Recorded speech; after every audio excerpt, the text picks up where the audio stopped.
ఇప్పుడు పట్నం రాజేందర్ రెడ్డి అనే వ్యక్తి టీడీపీ క్యాండిడేట్స్, వీళ్ళు వాళ్ళ బ్రదర్ మహేందర్ రెడ్డి, ఇంకా నరేందర్ రెడ్డి కొడంగల్, అది ఈయన ఎక్స్ మినిస్టర్, ఇప్పుడు కూడా ఎమ్మెల్సీ ఏదో ఉన్నారు తాండూరు నుంచి మహేందర్ రెడ్డి గారు. వాళ్ళ ఫ్యామిలీ అంతా పొలిటికలే, వాళ్ళు మొత్తం ఆ విధంగా ఉన్నారు. ఆ ఎస్సీ క్యాండిడేట్ మీద టీడీపీ తరపున ఎలక్షన్ క్యాంపెయిన్కి వెళ్ళాడు ఆయన.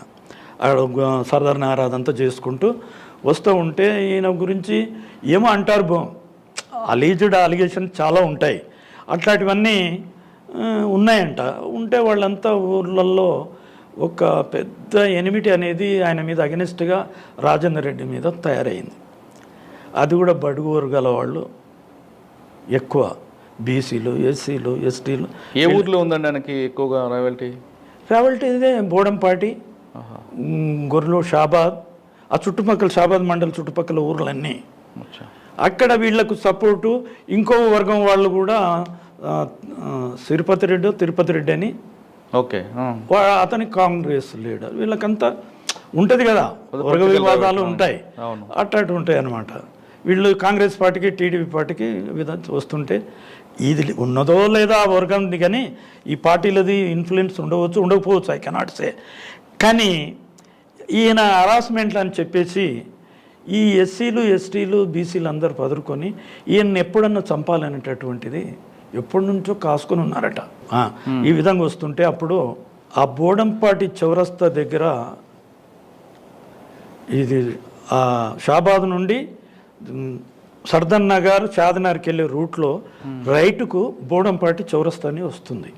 అక్కడికి ఆయన వెహికల్, ఓపెన్ వెహికల్ అక్కడికి వస్తుంది. అక్కడ వచ్చినప్పుడు వీళ్ళంతా ఆ ఊర్లకు మళ్ళీ గొర్రెలు కూడాకు బోడంపాటికి ఆయన పోనీకే పోతున్నాడు మళ్ళీ ఎలక్షన్ క్యాంపెయిన్. అక్కడ పొదలందరూ గొడ్డంలో పెట్టుకొని కూర్చుని అంటే మాకు వచ్చినప్పుడు మేము చాలా తర్వాత పోతాం కదా, అదంతా పోయిన తర్వాత అక్కడ ఏమని వచ్చేసిందంటే అందరూ విలేజ్లో అందరూ కలిసి గుంపు కూడా ఆయనను ముక్కలు నరికేశారు అని చెప్పేసి వేశారు. అది ఆ కేసు షాబాద్లో రిజిస్టర్ అయింది. దగ్గర nearing about in between 60 to 70 accused persons, అంతమంది మీద, అంత ఊరంతా. దాంట్లో కొంతమంది డాక్టర్స్ కూడా సత్యయ్య అని చెప్పి, వాళ్ళ అన్నదమ్ములు, ఇంకో చంద్రయ్య, వాళ్ళు ఏదో పేర్లు ఉన్నాయి, వాళ్ళంతా ఉన్నారు. వాళ్ళు కూడా ఎడ్యుకేటెడ్ యూత్ అంతా, ఆ చుట్టుపక్కల ఉన్న వాళ్ళందరూ చదువుకున్న పోరలు, లేటెస్ట్గా ఉన్న పిల్లలంతా చదువుకున్న వాళ్ళందరి మీద కేసులు కట్టేశారు. కేసులు కట్టేసినాక ఆ case later it was transfer to CBCID. అప్పుడు మెయిన్ కేసెస్ అన్నీ చేసేటి, మేజర్ కేసెస్ సిబిసిఐడిలో వాయిదల్లే అని ఒక ఐజీ ఎవరండి? అల్గార్ గారేనా? కాదండి, పున్నారావు గారా? ఆయన పుల్లన్న, చాలా పుల్లన్న కాదు, పున్నారావు గారు. వాళ్ళు అంత లెవెల్లో లేరు వాళ్ళు అప్పుడు, ఎస్పీలో పున్నారావు వీళ్ళంతా. అప్పుడు సరే పక్కన పెడదాం అన్నట్టు, కేసు గురించి చెప్పండి. ఇంకో అతను ఉన్నాడు, ఆయన పేరు నార్త్ ఇండియన్ పేరు, ఆయన కూడా చాలా పవర్ఫుల్ డీజీ. అప్పుడు ఆ డీజీ పేర్లు వస్తలేవు నాకు, చాలామంది ఉన్నారు. అయితే ఆయనకు రిపేర్ అయితే ఈయనకు ఐఓగా వేసినప్పుడు మేమందరం, నేను, ఒక కాశీనాథ్, ఇంకో ఎస్ఐ మహబూబ్ ఖాన్ అని, ఇంకా కొంతమంది ఆయనకు అటాచ్ చేశారు. ఐఓగా మేము ఐఓ వైదల్లో అబ్దుల్ వైదో ఏదో పేరు ఉన్నది, ఆయన పేరు కూడా సరిగ్గా జ్ఞాపకం లేదు. ఆయన కింద చేసిన తర్వాత ఇన్వెస్టిగేషన్ స్టార్ట్ అయిపోయింది. ఇప్పుడు ఈ వెపన్స్ ఇవన్నీ ఫస్ట్ రికవర్ కావాలి, స్టేట్మెంట్లన్నీ ఇప్పుడు ఈ ఎవిడెన్స్ను గ్యాదర్ చేయాలి. మన లోకల్ పోలీసు అంతంత వరకే చేసి ఉంటుంది, అందుకనే సిబిసిఐడికి రెఫర్ అయింది. కాబట్టి మేము ఇన్వెస్టిగేషన్ చేయాలి. అందులో అందరినీ ఎవిడెన్స్లు అంతా కలెక్ట్ చేసాం, కేసులన్నీ ఎట్లా ఉన్నది, ఇదంతా జరిగిందంతా చూసిన వాళ్ళు సరిగ్గా. సార్, వాళ్ళు లోకల్ పోలీస్ ఇన్వెస్టిగేషన్ చేస్తున్నప్పుడు ఆ కేసు ఫైల్ అంతా మాకు వస్తుంది. కాదు, ఆ మాబ్ అటాక్ అని చనిపోయారు, అక్కడ చంపారు. అక్కడ రికవరీ ఏం చూపించారు? వెపన్సా, గొడ్డల, కర్రల? నేను చెప్తున్నా, అదే దాని దగ్గరికి వస్తున్నా. అన్ని ఎవిడెన్స్లు ఇవంతా అయిన తర్వాత వెపన్స్ రికవర్ చేయాలి.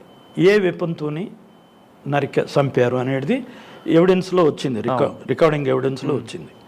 గొడ్డెన్లతో చంపాము, రాళ్ళతో కొట్టాము అని చెప్పేసి కొట్టారని వచ్చింది. ఆ రాళ్ళు కూడా చాలా వాళ్ళు ఎప్పుడో కుప్పగా రాళ్ళతో కొట్టాలని కూడా పోగు చేసి అడ్వాన్స్గా పెట్టుకున్నారు దారిలో. రాళ్ళ కుప్ప మేము పోయి కూడా చూసాం. అయిన తర్వాత వెపన్ పెట్టుకొని మళ్ళీ అక్యూజ్డ్ పార్టీని తీసుకొని సత్యయ్య అని డాక్టర్ వాళ్ళనంతా తీసుకొని పోయి ఎక్కడెక్కడ ఉన్నారు అంటే కొన్ని గుడ్డెండ్లు చాలాది అయిపోయింది సార్, అక్కడిక్కడ పడేసిండ్రు, ఒక గుడ్డలో 2 గుడ్డెండ్లు ఒక పొదల్లా పడేసినాం సార్ అని వాడు అన్నాడు. అతను అనగానే పోదంపా ఏరియాకు స్పాట్కి వెళ్ళాము సార్. ఇక్కడ బోడంపాటి ఏరియా గ్రామం అంతా తిరగబడడానికి కారణం ఏంటి?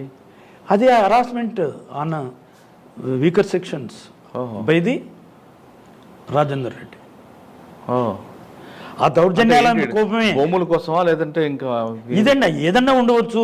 ఇప్పుడు బీదవాళ్ళ పొలాలు కానీ ఇంకా ఉంటాయి కదా, అవన్నీ లాక్కోవడము, పంచాయతీలు అన్యాయమైన ఇప్పుడు జస్టిఫికేషన్ పక్కకు పెట్టి ఇంజస్టిస్కు చెప్తూ ఉంటారు సాధారణంగా. ఇప్పుడు ఫర్ ఎగ్జాంపుల్ నాకెన్నో జరిగినాయి, అట్లనే ఉంటుంది అన్నమాట ఊళ్ళో.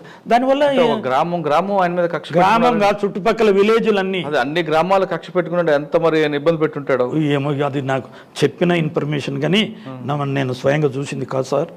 కాబట్టి ఆ దాన్ని మనం బేస్ చేసుకొని నేను చెప్తున్నాను. అప్పుడు అందులో మీకు కొన్ని గొడ్డలు రికవర్ అయ్యా చెప్తున్నాను. అక్కడ పోయిన తర్వాత ఆ గుడ్డలి రికవర్ చేసి దాన్ని కోర్టుకు ఛార్జ్ షీట్ ఫైల్ చేసాం. ఇన్సిడెంట్లో ఇన్వాల్వ్ అయిన వెపన్స్